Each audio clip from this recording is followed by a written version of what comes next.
ಲಾಭ ಇಲ್ಲ. ಅಂದರೆ ಅವರು ಮಾಡ್ತಿದ್ರು, ನಾವು ಹಂಗೆ ಮಾಡ್ಕೋತ ಬಂದ್ವಿ ಅಂತಂದರೆ ಅದಕ್ಕೆ ಯಾವುದೇ ಅರ್ಥ ಇಲ್ಲ. ಆದರೆ ಅದನ್ನು ನಾವು ಯಾವಾಗಲೂ ಕೂಡ ನಮ್ಮ ಹಿರಿಯರು ಏನು ಮಾಡಿದ್ರು, ಪ್ರತಿಯೊಂದನ್ನು ಕೂಡ ಅಲ್ಲಿರ್ತಕ್ಕಂಥ ಕಥೆಯ ಗುಣಗಳನ್ನು ನಾವು ಅಳವಡಿಸ್ಕೊಳ್ಬೇಕನ್ನೋದೇ ಹಿಂದಿರುವಂಥ ಉದ್ದೇಶ. ಅಂದರೆ ನಮ್ಮ ಕಾಮನೆಗಳು ಏನು ಆಶಾಕಾಂಕ್ಷೆಗಳು ಅಂದರೆ ಅತಿ ಆಸೆಗಳಿದಾವೆ, ಅವೆಲ್ಲ ಸುಟ್ಟು ಭಸ್ಮ ಆಗಬೇಕು ಅಂತಕ್ಕಂಥದ್ದು ಅದನ್ನು ನಾವು ಅರ್ಥ ಮಾಡಬೇಕು.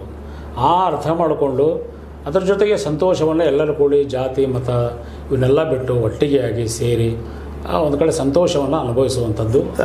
ವಿಚಿತ್ರವಾದದ್ದು ಆದರೂ ಸಣ್ಣ ಈ ಹಬ್ಬದಲ್ಲಿ ಹೊಯ್ಕೊಳ್ಳೋದ್ರಲ್ಲಿ ಜೋರು ಮಾಡ್ತಾ ಇರ್ತೀವಿ. ಈ ಹೊಯ್ಕೊಳ್ಳೋದು, ಮಾಡೋದು, ಚೀರೋದು ಅಥವಾ ಅಶ್ಲೀಲ ಶಬ್ದಗಳನ್ನು ಬಳಸ್ಕೊಳ್ಳೋದು, ಹೋಳಿಯ ಹಾಡುಗಳನ್ನು ಹಾಡೋದು ಮಾಡ್ತಾ ಇರ್ತೀವಿ. ಇದನ್ನು ಯಾವ ಕಾರಣಕ್ಕಾಗಿ ಮಾಡ್ತೀವಿ ಅಂತ ನಿಮ್ಗೆ ಅನ್ನಿಸ್ತಾ ಇರ್ತದೆ?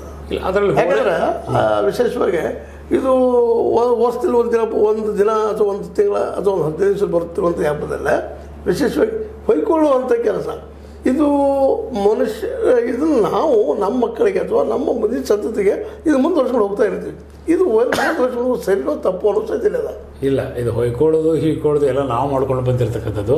ನಿಜವಾಗಿರ್ತಕ್ಕಂಥ ಹಬ್ಬದ ಉದ್ದೇಶದೊಳಗೆ ಅದು ಇಲ್ಲ. ಆದರೆ ಅವಾಗೇನು ಮಾಡ್ತಿದ್ರು, ಈ ಕಾಮದಹನ ಮಾಡಬೇಕು ಅಂತಂದರೆ ಕಳ್ಳತನ ಮಾಡ್ತಿದ್ರು. ಅಂದರೆ ಕಟ್ಟಿಗೆ ಮಾಡ್ತಾರೆ, ಅಲ್ಲಿ ಹೋಗಿ ಅವ್ರಿಗೆ ಕೇಳಿ ಅವ್ರು ಕೊಡಲಿಲ್ಲ ಅವ್ರ ಮನೆ ಮುಂದೆ ಹೊಯ್ಕೊಳ್ಳೋದು ಅದೊಂದು ಇದು ಬಂದಿದೆ. ಆದರೆ ಆ ಹೊಯ್ಕೊಳ್ಳೋದ್ರಿಂದ ಯಾವುದೇ ಆಗಿರ್ತಕ್ಕಂಥ ಅರ್ಥ ಅದಕ್ಕಿಲ್ಲ.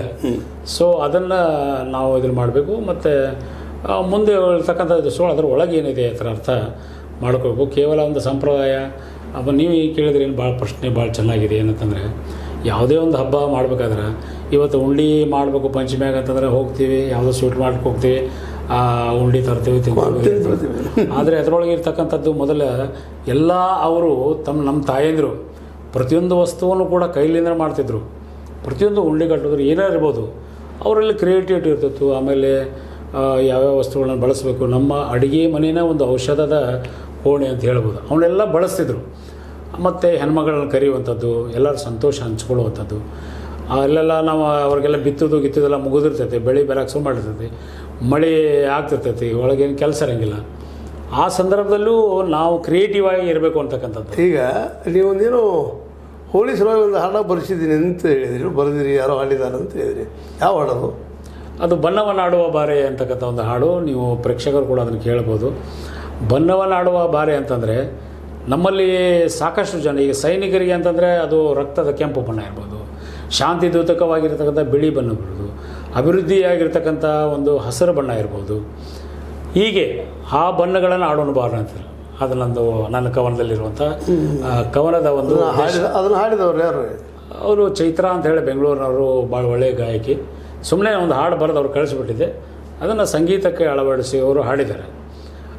ಆಮೇಲೆ ಈಗೆಲ್ಲ ಹಾಡನ್ನು ತಾವು ಪ್ರೇಕ್ಷಕರು ಈಗ ನೋಡ್ಬೋದು ನೀವು. ನಮಸ್ಕಾರ, ನಿಮಗೆಲ್ಲರಿಗೂ ಹೋಳಿ ಹಬ್ಬದ ಹಾರ್ದಿಕ ಶುಭಾಶಯಗಳನ್ನು ಹೇಳುತ್ತಾ ವಿಶೇಷವಾದ ಒಂದು ಗೀತೆಯನ್ನು ಹಾಡ್ತಾ ಇದ್ದೀನಿ. ರಚನೆ ರಾಮಚಂದ್ರ ಕಾಕಡೆಯವರು, ಗೋಕಾಕ್.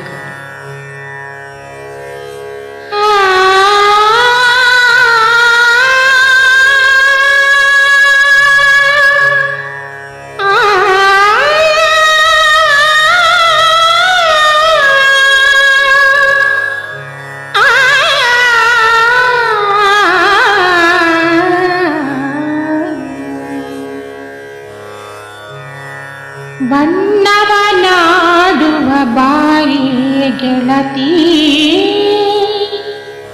ಬಣ್ಣವನಾಡುವ ಬಾರಿ,